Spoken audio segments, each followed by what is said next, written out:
Baby food ideas பார்க்கலாமா? நான் காமிச்சிருக்கிற மாதிரி மல்டி வெஜிடபிள்ஸ் எடுத்துக்கோங்க பேபிக்கு. உங்ககிட்ட என்ன இருக்கோ அதை யூஸ் பண்ணலாம்.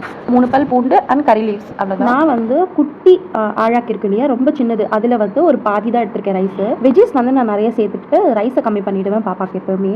ஒரு குக்கர் எடுத்துக்கோங்க. அந்த குக்கரில் நம்ம கழுவின அரிசியை சேர்த்துட்டு தேவையான அளவு தண்ணி ஊற்றிட்டு வெஜிடபிள்ஸ் எல்லாத்தையுமே உள்ளே சேர்த்துக்கலாம். நிறைய காய் வந்து நம்ம டெய்லி பாப்பாக்கு கொடுத்தோம்னா உங்களுக்கு கான்ஸ்டிபேஷன் இந்த மாதிரி ப்ராப்ளம்ஸ் எதுவுமே வராது. ப்ரோட்டீனுக்காக நான் வெறும் சன்னா மட்டும் எடுத்திருக்கேன் பாப்பாக்கு. இப்போ மசாலா ஆட் பண்ணிடலாம்.